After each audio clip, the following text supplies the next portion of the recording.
Aloha and welcome to the Murph's Place 808 for the Love of Golf podcast. I am your host, Murph. I hope everybody's had a good couple of weeks out there. There's been some things that have popped up, and I've been unable to get the show put out in a timely fashion, which I apologize for. But however, I do appreciate everybody coming back and tuning back in and listening. There's some things that have popped up. One good thing that has happened is that my rib has now healed up well enough that I'm able to play golf without any pain. So that is a plus, something that I've been looking forward to for a while now, and I've been able to play for the last week or so. But I've had some other stuff pop up which caused me not to be able to get the show out. And like I said, I do apologize for that. But anyhow, let's get on with the show. Obviously, we talk about the Fia tournament every week on Sundays at Mauna Loa, and nothing has changed. It's the same. Joe P. I know I sound like a broken record, but Joe P. still has the belt. Nobody can beat him. The guy's just too tough. But anyhow, that is the status of the Fia. Beach Boys. Last week we played Eva Beach, one of my favorite courses on the island. I do have to say, though, I was a little disappointed that the bunkers were in as bad shape as what they were. I mean, it was like hitting off of concrete, which was not very enjoyable. I didn't play too bad. I shot 1 under on the front, but on the back, I did not play as well, and I ended up shooting 81. This past week on Monday, we played Mauna Loa Golf Club. And the course, we've had some issues with the mower, and it's not running right now, so the grass is kind of tall. As a matter of fact, it's really tall. And that is being taken care of right now, as a matter of fact. John was out there today. We had to rent another mower while ours is getting repaired, and we got the grass. He started mowing. He was on the mower all day today. I didn't see him in the office, not once. Well, I did take that back. I went and picked him up, and he took a little break and came back to the office for a minute. But, excuse me, then I took him right back up, and he went back on the mower. So, Mauna Loa, I ended up shooting 74 there and ended up scooping on some of the pots. Had the low gross, low net back, and overall 4 skins and the long par 3. So that was nice, and I had a greenie. So that was a good day at Mauna Loa with the Beach Boys. VGA tournament. We had a tournament last week, Saturday. That was at Eva Beach again. I played a little better. I mean, I shot 79. That was on Saturday, and then Beach Boys was on Monday. So I had two shots worse on Monday, but the same thing. It was basically almost the same round. I played 1 under on the front, and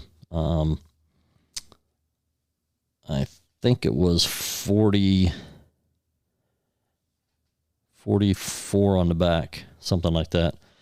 So got some work to do. Not playing for as long as I have with this rib injury and my wrist all together at the same time. Not at the same time, but back to back has put a little bit of rust into my game. So it's good to be back. I am starting back, though, to go back to playing or practicing every day. So we got to get ready. We got Hawaii State Golf Association tournaments coming up.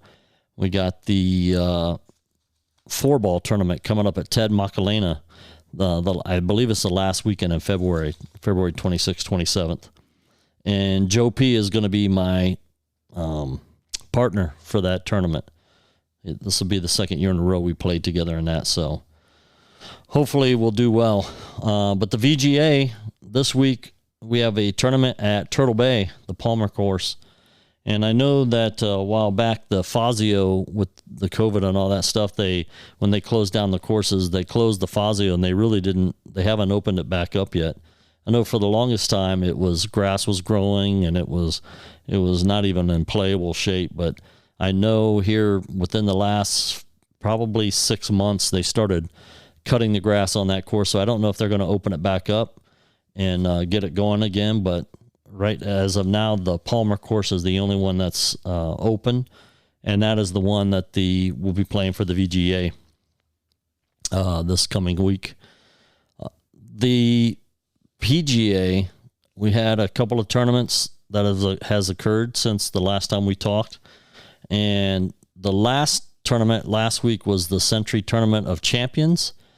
That tournament was played at Kapalua on the Plantation course. They have two courses there. They have the Plantation course and the Bay course, which I've played both of them, and I'll tell you, the Bay course is pretty nice too. It was pretty cool playing the Bay course because we go over for the Maui Invitational Basketball Tournament, and it's usually during the week of it's always during the week of Thanksgiving, because we go over for the start of the tournament, and then we come back on Thanksgiving Day. And when we went over, we played the Bay course the one time we went over. We always play the Plantation course, but we actually played the Bay course the one time, and it was pretty cool. I can't remember what hole it is, but it's a dogleg par 4, dogleg left, and it heads right down to the water. On the right-hand side, you have condos and stuff. And then on the left-hand side, you have a big, long line of lava rock. And then on the other side of that is a fairway for the other hole, and then some more housing. And we were teeing off, and as you look down the fairway, the water, is right there, dog legs left, and the water's right there. If there was one, there were 20 whales that were out there. They would either, they were breaching the water, or they were shooting water spouts up.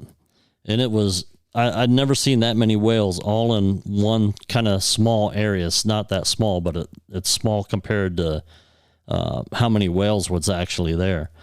So that was pretty cool. That was one of the highlights of that trip, was getting to see all those whales. But anyhow, they played at the Plantation course, and Cameron Smith is your winner. He shot 34 under, which happened to be a record at Kapalua.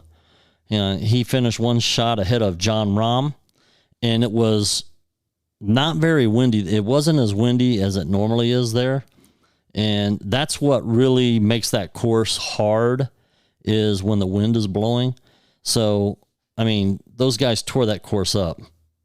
I believe there was 3 players that was 30 under or more at Kapalua, which is just crazy. But Cameron, like I said, Cameron Smith shot a 34 under, which was a course record at Kapalua for that tournament. This past week, we had the Sony Open at Waialae Country Club here on Oahu, a tournament that I used to work all the time, either caddying or working with the Golf Channel guys. And I was debating, somebody had asked me if I wanted to work the Kapalua tournament, and this has been probably, I would say, 4 or 5 years ago. And I didn't want to work it because I wouldn't want to walk that course. Now, granted, most of the time that I was working as a camera driver with the Golf Channel guys, so I didn't have to really walk. I was in a golf cart.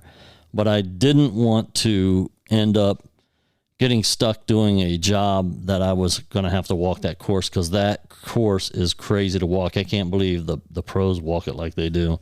But I never got to work that course, but the Sony I worked often and had a great time doing it. This year, obviously, not working it, I was a spectator. I went out and watched the tournament 3 out of the 4 days that it was going on. I went out Thursday, Friday, and then I went out Sunday for the final. And Hideki Matsuyama shot 23 under and went into a playoff with Russell Henley to end up winning it. And what was pretty cool was we were on 18 there, and I tell you, Hideki hit a shot that was the longest. I believe it was the longest that I had seen that day of somebody hitting on 18. 18 is a dog leg left, and most players, there's bunkers on the left-hand side, and there's a bunker on the right-hand side about where the dog leg turns. And a lot of people will hit into that bunker on the right, And then some people will actually hit in the bunker on the left if they go over the trees and try to cut the corner. And Hideki cut the corner and hit it perfect, and it was past that bunker on the right-hand side, up in the fairway. He then hit a shot that got on the green, and he ended up tying Henley. Henley missed a putt to win, and so they had to go back and play 18 again. But what was cool was when they hit their second shots and they were on the green, as they walked up to the green, it was like the U.S. Open scene. Everybody like rushed up behind them up to the edge of the green to watch them putt. So that was pretty cool. And then, like I said, they tied and they had to go back and play 18 again. But this time, the marshals were lining both sides of the fairways and would not let anybody go up to the green after they hit up on the green. But Hideki then hit on 18 on the playoff hole. He hit a 3-wood. And that ball was down there past the bunker. And he hit another 3-wood to 3 feet and made eagle to win the tournament. So congratulations to Hideki. Congratulations to Russell. I mean, it was some amazing golf. And also the wind was not that bad at Waialae, which was unusual because it's usually windy there. So congratulations to those guys. I felt kind of bad for Henley. I mean, he hit in that bunker on the right-hand side. He hit up on it both times he hit into it. And then when he hit up, he got out of the bunker, and then he hit his shot over the back of the green. So he had no chance after that. Hideki was putting for eagle. So let's take a short break, and we'll be right back. All right, welcome back, everybody. Something that was kind of cool about Hideki winning this tournament, there was only one other Japanese player to have ever won the Sony Open prior to Hideki doing it, and it was I can't pronounce his name, Isao Aoki, and that was back in 1983. So that was pretty cool that he's only been the second Japanese player to win that tournament. And the guys that finished behind them, 4 shots behind them in third place, they were tied, was Kevin Kisner and Seamus Power. They both finished third, 4 shots behind him. What was really cool about it, and I know we've talked about it on the podcast before, and when we've discussed the Korn Ferry Tour and following our guy Brent Grant, it was a pleasant surprise to find out that Brent got a sponsor's exemption into the Sony Open. So that was great getting to watch him play. He didn't play horrible. I mean, he shot 70 and 69, and he only missed the cut by 4 shots. The cut was -5, and so Brent only missed the cut by 4 shots. But it was, like I said, it was awesome getting to watch him play here at the Sony, and it brought back some good memories of me playing with him and watching him hit those bombs, man. I tell you, he can really pound the ball. And I believe every time he hit driver, it was over. All of his drives were over 300 yards every time that he hit driver. I mean, the guy is just incredibly long off the tee, and he's got good game all around.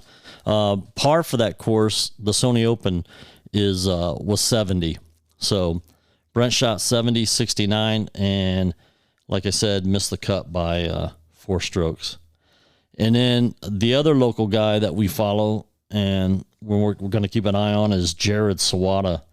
And he got into the Sony Open, and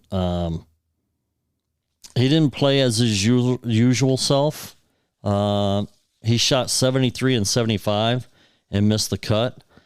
But he got into the tournament by Monday qualifying at Hawakale Golf Course. And there he shot a 6 under 66, and that got him into the tournament. This was his 5th time playing in the Sony Open, and his best finish was tied for 69th in 2017. So congrats to Jared making the tournament. Too bad he could have wish he could have played a little bit better and got to make the cut. But we'll be seeing him on, I'm sure, the Korn Ferry Tour also. And then we had one other local guy, an amateur, Peter Young, who is a very good player, and he qualified through the Governor's Cup that is put on by the Hawaii State Golf Association. So when you earn so many points through tournaments throughout the year, you are able to be put on the Governor's Cup and have a chance to try to qualify to play in the Sony as an amateur. And like I said, Peter's a very good player. He's won several tournaments here in Hawaii, and he shot 72-65 to miss the cut by 2 strokes. So congrats to all those guys making it to the Sony and playing some good golf. And like I said, we have a lot of good players here in Hawaii, and it's awesome to get to watch them play in some of these pro tournaments and to root them on. So congrats to those guys, and hopefully they'll be back next year to compete in the tournament again.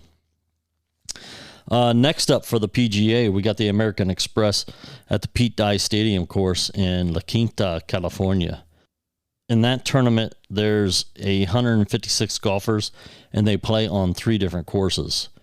So the power rankings for that tournament, they have listed number 1 as winning John Rahm, number 2, Patrick Cantlay, and number 3, Matthew Wolff. So we'll see what happens with those 3 guys, or with all the guys, actually. You never know who's going to win. All these guys are so good. It's crazy. And if they don't, it just amazes me how well these guys played. Like I said, they didn't face the winds here that they normally face when they play these tournaments over here in Hawaii, because the trade winds are always blowing, and especially at those courses at Kapalua and at the Sony, it's usually very windy. So they threw up some low numbers, and that was it was fun to watch. It's fun to watch some good golfers. So let's take another short break, and we'll be right back. If you haven't heard the new C Money Baby album yet, you're missing the best thing to come out of Ohio since Jim Tressel. Smart Boy, Dumb Decisions is a look into the life of C Money Baby, lately filled with loss, pain, struggle, and danger. The Gym City rapper gives you high-energy bangers and deep, introspective slow jams. To check out the album, just search up C Money Baby. Don't forget the baby on your favorite streaming platform, or visit www.smartboystudios.com. Also, don't forget, Corey Gossett is dropping a song every single week this year. Stay up to date by following him on Spotify or Apple Music by searching Corey Gossett, or look him up on Instagram or Twitter under @KidWhoCameBack. Head to www.smartboystudios.com to stay up to date on new music, new videos, and any upcoming events. If you'd like to support Smart Boy Studios and their artists, head to threads.smartboystudios.com and check out the merch. They have hats, hoodies, shirts, and more. All right, welcome back, everybody.